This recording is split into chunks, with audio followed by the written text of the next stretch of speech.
Assalamualaikum warahmatullahi wabarakatuh. Senang sekali bisa berjumpa kembali bersama Bapak Ibu guru hebat melalui channel kami Cikgu FM. Baik Bapak Ibu, sebelum kami melanjutkan video kali ini, Bapak Ibu bisa mendukung channel kami dengan cara like, komen, share, dan subscribe agar Bapak Ibu tidak tertinggal notifikasi ketika kami mengupload video-video terbaru. Nah, baik Bapak Ibu, untuk di video kali ini kita akan melanjutkan terkait pembahasan soal-soal spesial di PCK ya, Pedagogical Content Knowledge untuk paket A di nomor soal 8 hingga 15. Nah, untuk yang paket soal SJT, Situational Judgment Test di paket A sudah kami upload di video-video sebelumnya. Silahkan bisa dilihat Bapak Ibu. Begitu pula dengan soal PCK ya, Pedagogical Content Knowledge di paket A untuk part yang pertama, untuk nomor soal 1 hingga 7. Silahkan bisa dilihat di video-video sebelumnya ya, di playlist channel YouTube kami dengan judul PPG Guru Tertentu. Nah, langsung saja Bapak Ibu ya, kita masuk ke dalam pembahasan soal selanjutnya ya, yaitu nomor 8. Nah, kemarin Bapak Ibu mendapatkan PR ya sebelum kami menutup video begitu. Untuk nomor 8 ini kira-kira apa begitu ya untuk jawabannya. Nah, mari kita bahas Bapak Ibu. Guru Bahasa Indonesia SMA menggunakan pendekatan inquiry based learning untuk mengajarkan retorika dalam pidato. Apa langkah pertama yang sebaiknya dilakukan guru untuk memulai pembelajaran ini? Yang A, menyajikan contoh pidato terkenal untuk dianalisis. Yang B, mengajukan pertanyaan kunci yang menantang siswa. C, menyusun kerangka pidato bersama-sama di kelas. Atau D, memberikan teori retorika sebagai bekal awal. Kira-kira yang mana Bapak Ibu? Ya, jawabannya adalah yang B Bapak Ibu, mengajukan pertanyaan kunci yang menantang siswa. Nah, mengapa Bapak Ibu kita memilih yang B? Karena pendekatan inquiry ya, inquiry based learning ini dimulai dengan pertanyaan kunci yang menantang siswa untuk berpikir kritis dan mengeksplorasi konsep-konsep lebih dalam.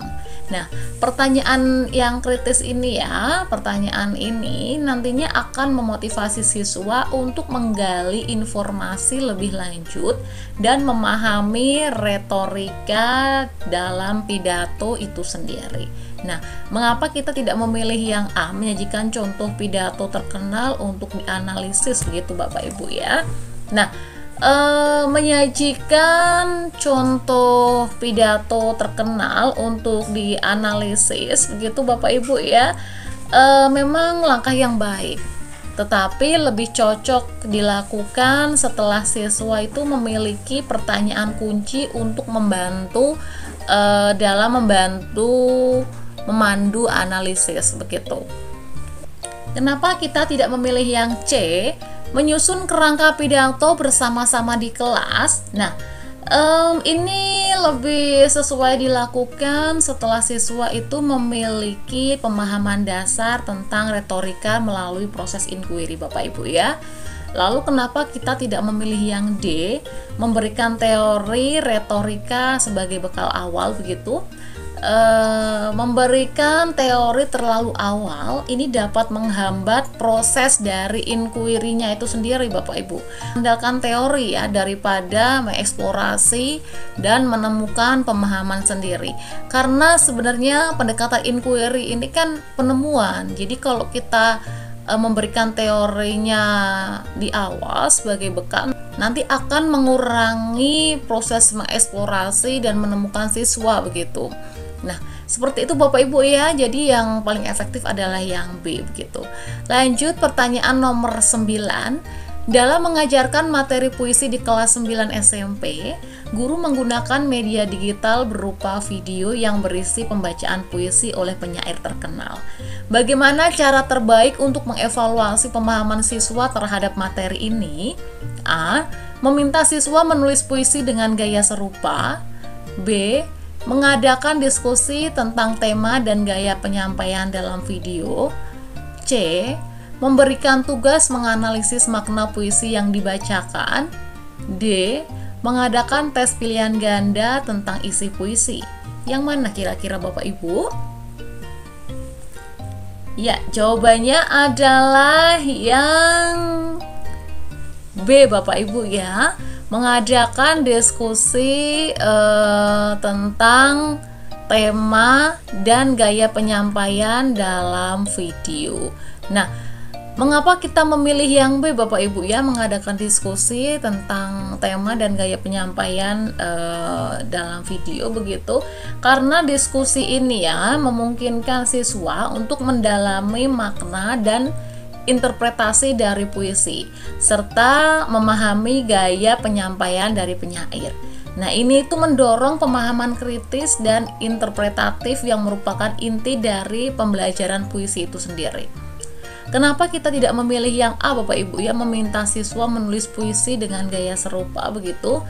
Karena ini itu lebih fokus pada produksi ya, daripada pemahaman terhadap puisi yang disajikan. Mengapa juga tidak yang C, memberikan tugas menganalisis makna puisi yang dibaca begitu? Sebenarnya ini juga merupakan pilihan yang baik, tetapi diskusi ini ya, kita memilih yang diskusi lebih dinamis ya, lebih cenderung ke dinamis dan memungkinkan adanya variasi interpretasi yang bisa memperkaya pemahaman siswa. Mengapa juga kita tidak memilih yang D dengan mengadakan tes pilihan ganda begitu?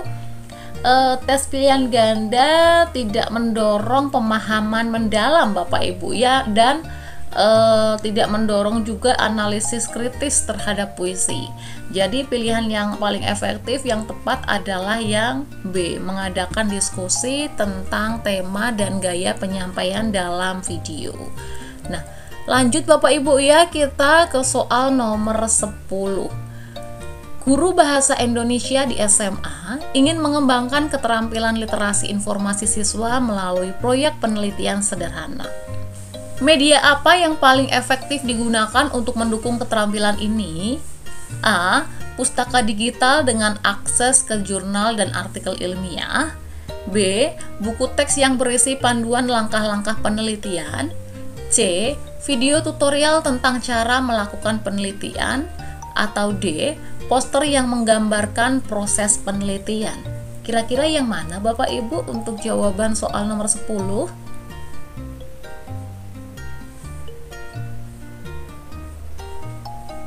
Ya, jawabannya adalah yang A ya, pustaka digital dengan akses ke jurnal dan artikel ilmiah. Nah, mengapa kita memilih yang A? Karena dengan memberikan pustaka digital itu akan memberikan siswa akses ke sumber informasi yang kredibel dan relevan, yang sangat penting dalam mengembangkan keterampilan literasi informasi siswa begitu ya. Di sini siswa akan belajar mencari, menilai, dan menggunakan informasi dari sumber-sumber yang berkualitas. Nah, mengapa kita tidak memilih yang B ya? Memberikan buku teks yang berisi panduan langkah-langkah penelitian. Nah, memberikan buku teks ini berguna untuk pemahaman dasar, tapi tidak memberikan akses langsung ke sumber informasi yang dapat digunakan siswa dalam penelitian. Nah, mengapa juga kita tidak memilih yang C ya, memberikan video tutorial begitu? Karena video tutorial memang bisa membantu ya, tetapi tidak menggantikan pengalaman langsung dalam mencari dan mengevaluasi informasi dari berbagai sumber begitu. Mengapa juga kita tidak menunjukkan poster yang menggambarkan proses penelitian ya? Anak-anak ditunjukkan ini poster yang isinya proses penelitian itu seperti apa begitu. Nah, mungkin memang poster itu memberikan visualisasi prosesnya, tetapi tidak menyediakan sumber informasinya ya yang dapat diakses dan digunakan secara langsung oleh siswa dalam penelitian mereka. Seperti itu Bapak Ibu ya. Jadi pilihan yang tepat adalah yang A ya, memberikan pustaka digital begitu ya. Nah, untuk soal nomor 11 Bapak Ibu ya, guru SMP ingin menggunakan metode role play untuk mengajarkan materi wawancara. Apa tantangan utama yang harus diperhatikan dalam penerapan metode ini? A. Kesulitan siswa dalam memahami peran yang diberikan. B. Kurangnya waktu untuk mengevaluasi setiap peran siswa. C. Ketidakmampuan siswa menghafal naskah wawancara. Atau D. Keterbatasan alat dan sumber daya pendukung. Kira-kira yang mana Bapak Ibu ya? Ya, yang A Bapak Ibu ya, kesulitan siswa dalam memahami peran yang diberikan. Nah, tantangan utama ya, tadi tantangan utama dalam metode role play ya. Di sini adalah memastikan bahwa siswa memahami peran mereka masing-masing dengan baik agar dapat menjalankan simulasi wawancara secara efektif. Nah, role play ini kan metode pembelajaran bermain peran Bapak Ibu ya. Jadi jika siswa tidak memahami peran mereka, hasil pembelajaran dapat terhambat karena mereka tidak dapat menampilkan skenario yang sesuai begitu. Mengapa tidak yang B ya, kurangnya waktu begitu untuk mengevaluasi setiap peran siswa.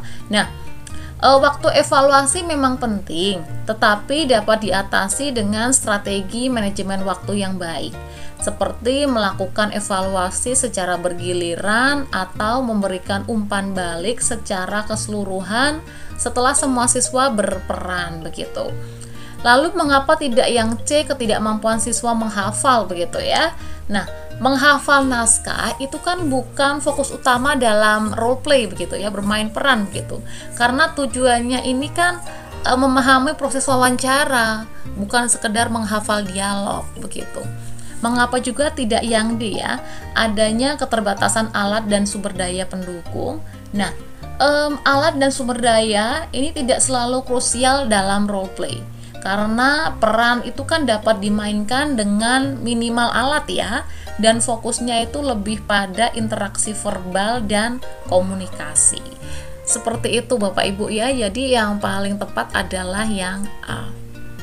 Lanjut untuk soal nomor 12 ya.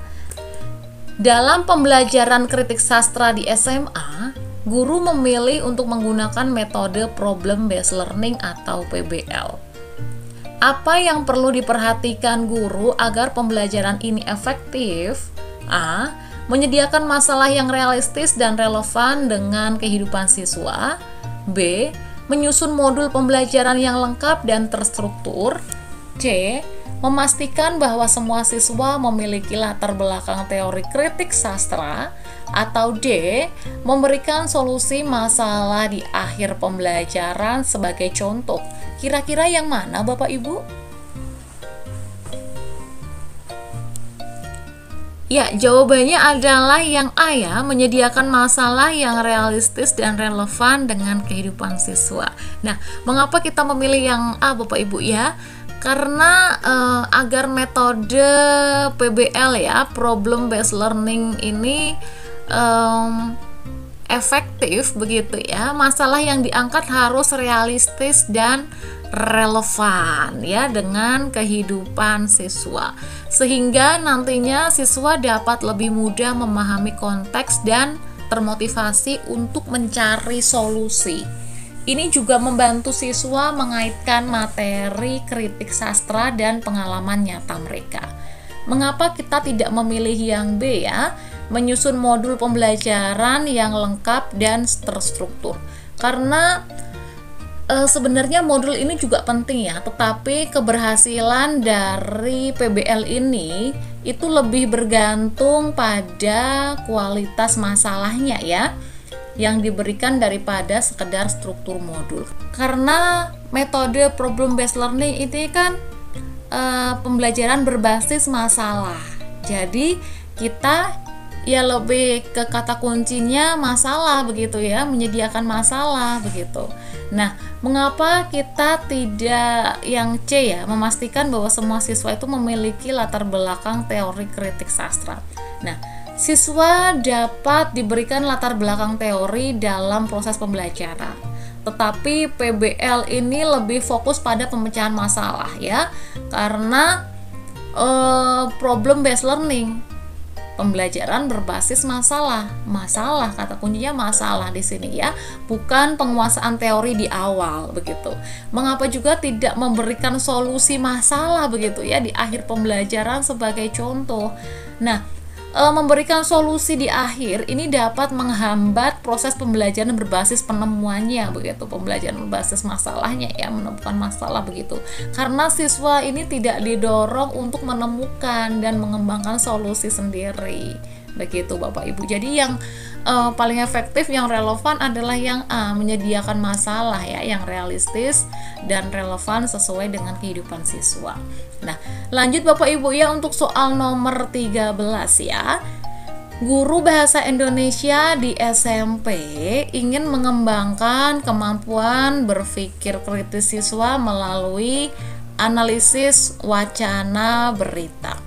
Media apa yang paling tepat digunakan untuk mendukung tujuan ini?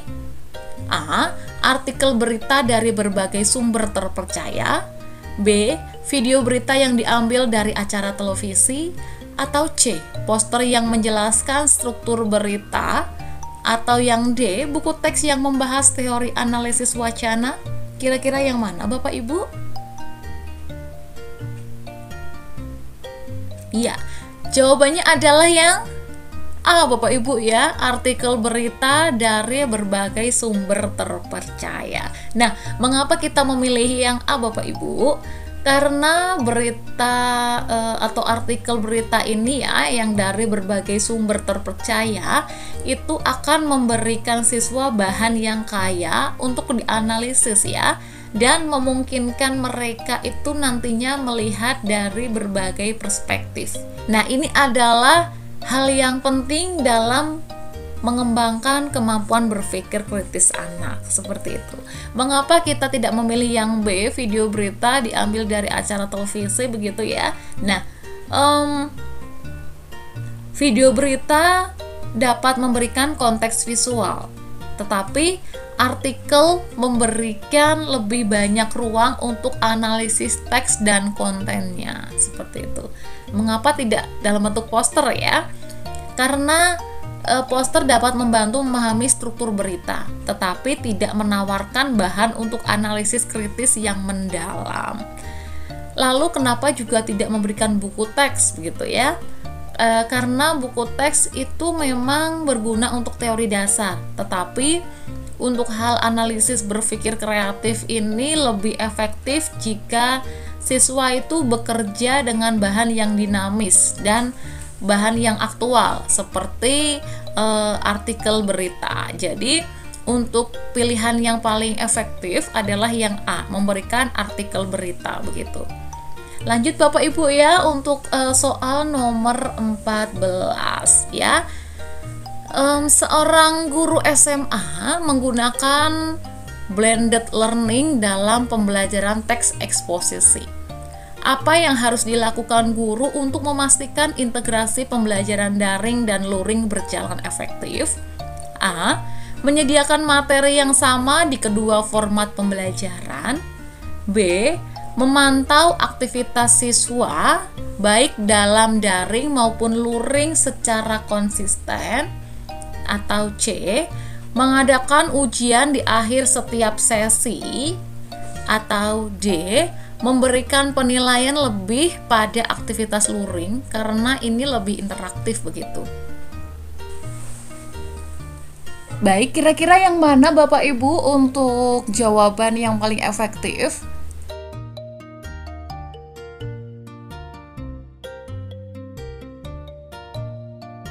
Ya, jawabannya adalah yang B ya Bapak Ibu ya. Memantau aktivitas siswa baik dalam daring maupun luring secara konsisten. Mengapa kita memilih yang B Bapak Ibu ya? Karena memantau aktivitas siswa secara konsisten dalam kedua format baik daring maupun luring, ini akan memastikan bahwa siswa itu terlibat penuh dan memahami materi ya, seperti itu. Baik itu nanti di format secara daring maupun luring, mereka akan kita pastikan untuk terlibat penuh dan memahami semua materi begitu. Nah, Ini juga membantu guru untuk menilai kemajuan siswa dan memberikan dukungan jika diperlukan ya, kalau kita selalu memantau di kedua format tersebut begitu. Lalu mengapa kita tidak memilih yang A Bapak Ibu ya, menyediakan materi yang sama di kedua format pembelajaran?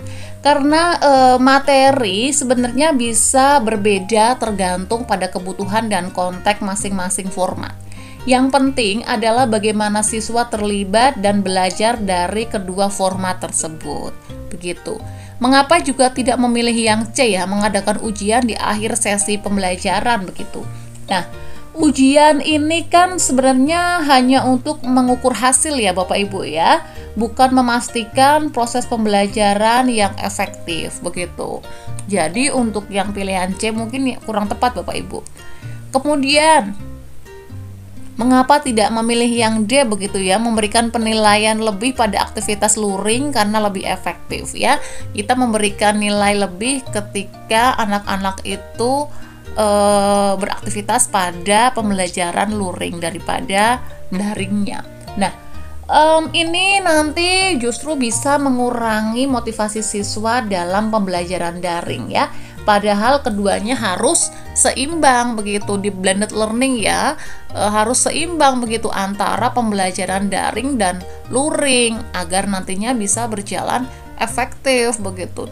Nah, kalau hanya satu sisi ya, hanya satu sisi memberikan penilaian yang lebih begitu, yaitu di aktivitas luring, nantinya anak-anak akan merasa tidak bersemangat ya, tidak termotivasi untuk belajar secara daring begitu. Padahal di blended learning ini kan integrasi ya, gabungan ya antara daring dan luring begitu. Jadi ya harus seimbang begitu.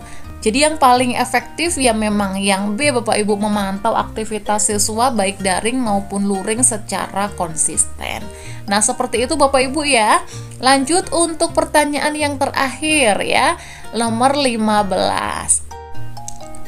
Dalam pembelajaran teks argumentasi di kelas 8 SMP, guru memilih untuk menggunakan pendekatan kolaboratif learning.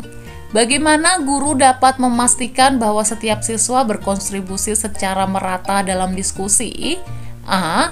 Menunjuk ketua kelompok untuk mengawasi jalannya diskusi. B. Memberikan penilaian kelompok yang sama untuk semua anggota. C. Mengadakan refleksi individu setelah diskusi berlangsung.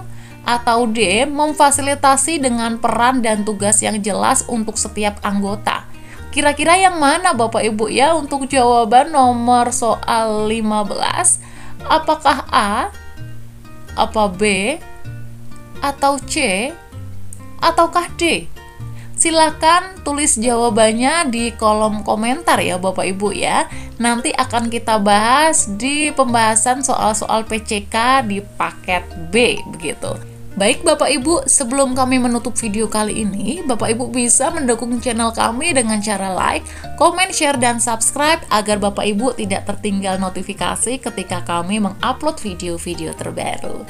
Nah, cukup sekian Bapak Ibu ya untuk video kali ini. Terima kasih untuk atensinya, terima kasih untuk perhatiannya. Dan kami tutup dengan wassalamualaikum warahmatullahi wabarakatuh. Sampai berjumpa kembali Bapak Ibu di video selanjutnya. Tetap semangat, jaga kesehatan. Tinggal sebentar lagi langkah kita mendapatkan sertifikasi pendidik. Semangat Bapak Ibu.